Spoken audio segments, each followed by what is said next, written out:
Undas na undas. Buti na lang walang pasahero.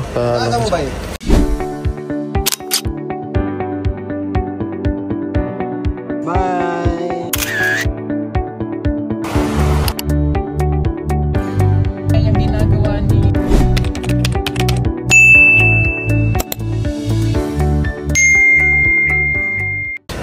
Taga-direra, Mintal.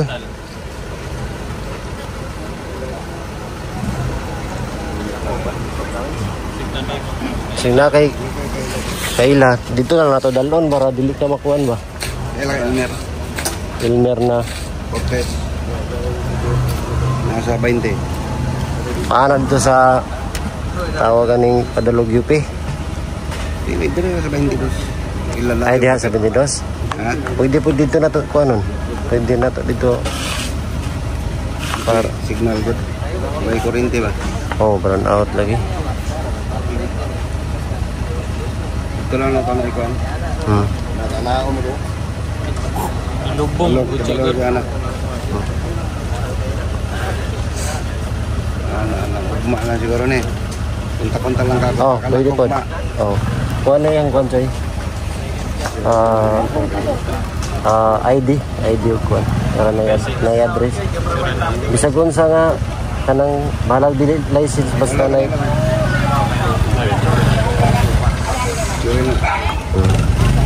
nanay address no. Kahit anong ano natin mga kababayan. Amping. Pero di talaga sinasadya na ano pangyayari. Binundol tayo dito. Binundol na naman ang tricycle.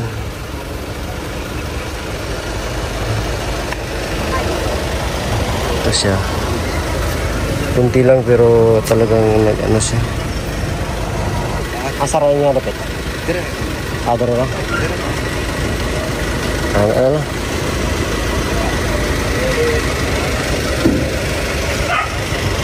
Tricycle. Subuti na lang walang kargang ay walang pasahero si sir. Palabas kasi sir dito, hindi niya napansin na merong ano ba, merong sasakyan.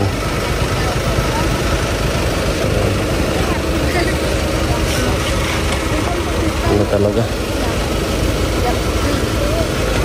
dapat safety driving talaga.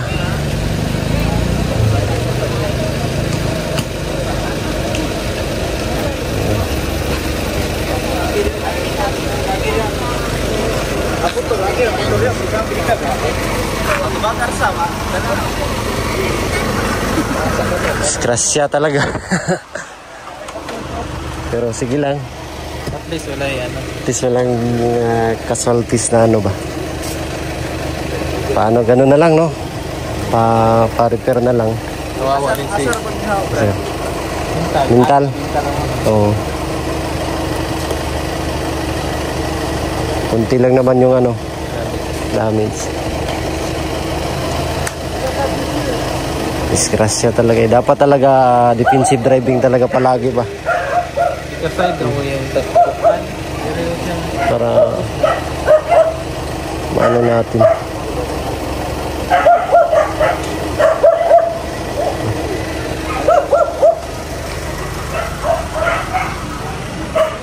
Pagpalabas kasi si sir dito, galing. Itong niya dito. Na side. Kinabahan na naman tayo.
Apa nih RB sir po?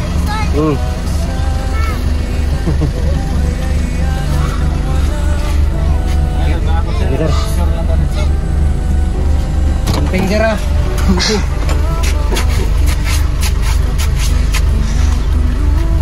Ayan.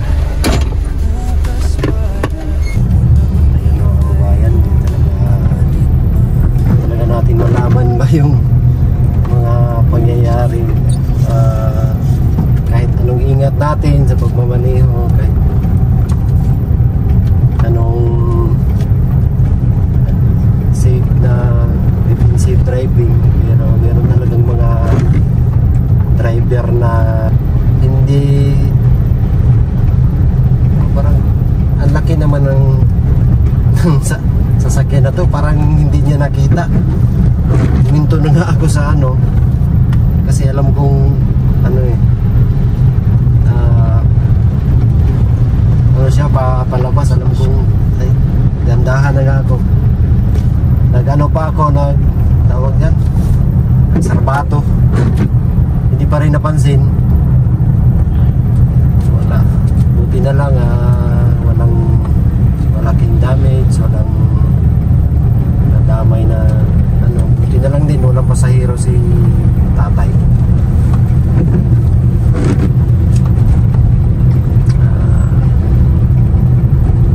Ang masasabi ko lang sa mga driver kagaya ko na dapat ingat palagi sa pagmamaneho. Dapat natingin, kung lalo na kung papalabas kayo sa mga intersection, patingnan nyo muna yung bawat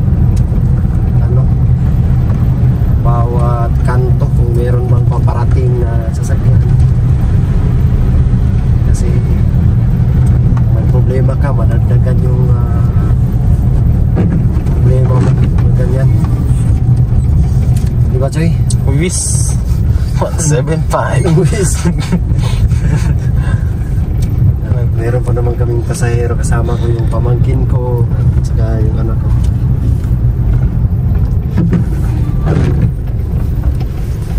Dapat kasi pag ganun, pag ikaw yung papasok sa main road, always ka mag-giveaway.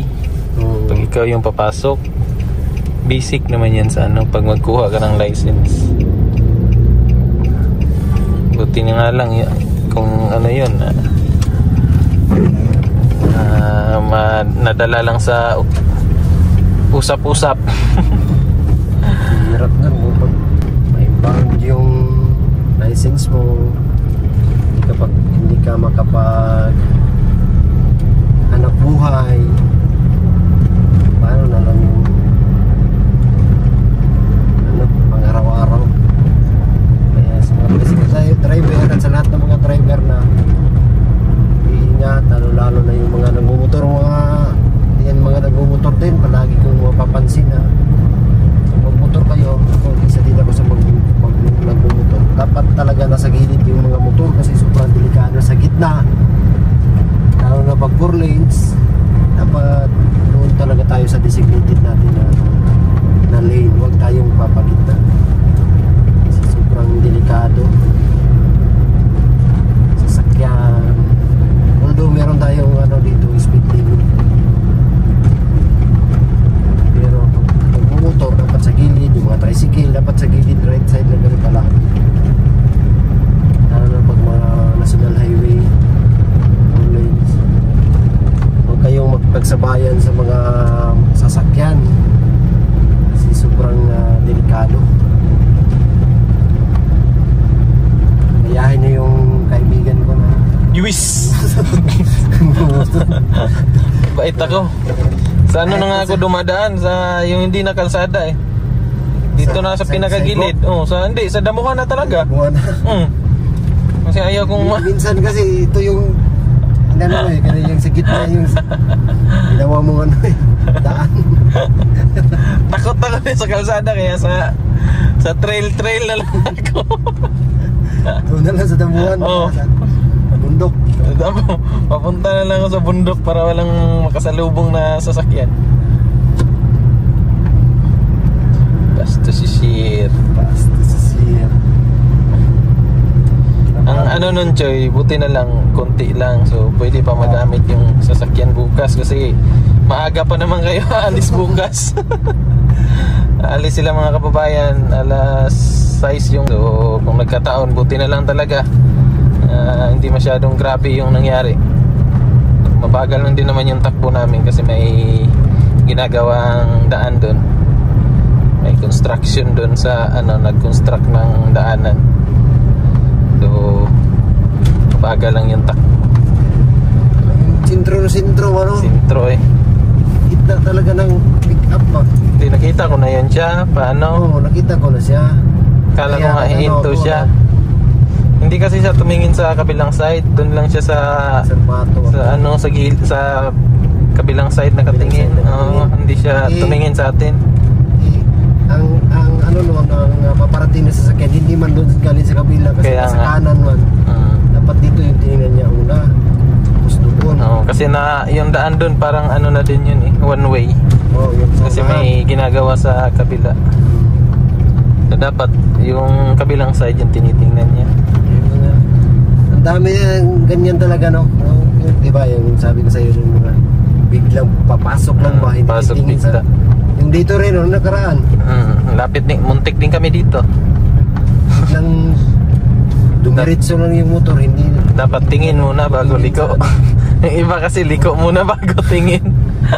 Ang ganyan kasi mandadamay ba ng mga pang driver, kaya dapat talaga siguro mag-seminar talaga sa Kaya yan yung yung kaibahan sa Japan tsaka dito.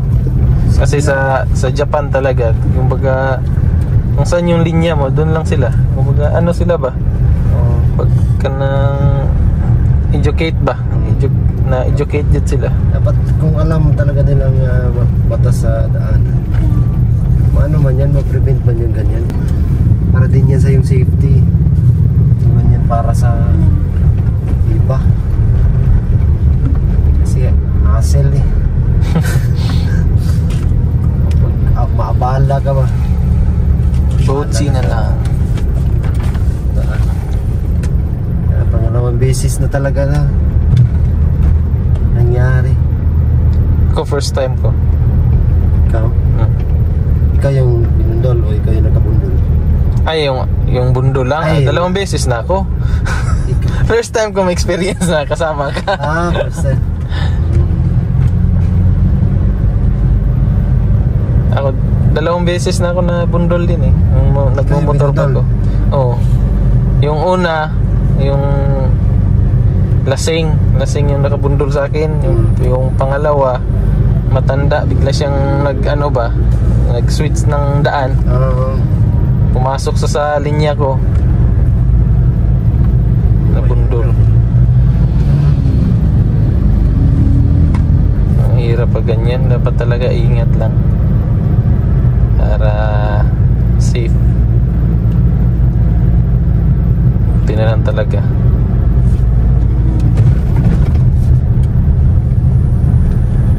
Liit pa naman ang mga daan dito. Dapat kasi nito linisan din sa mga daanan.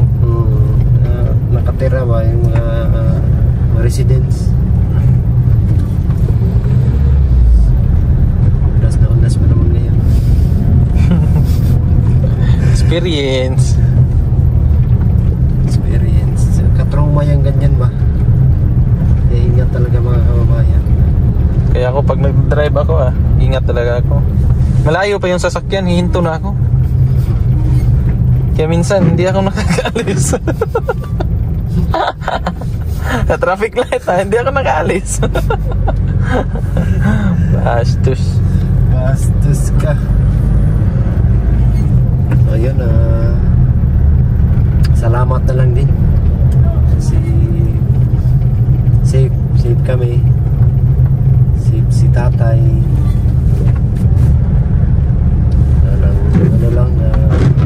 Kunting gas tupi. Ayun na lang. Salamat Lord pa rin, salamat Lord.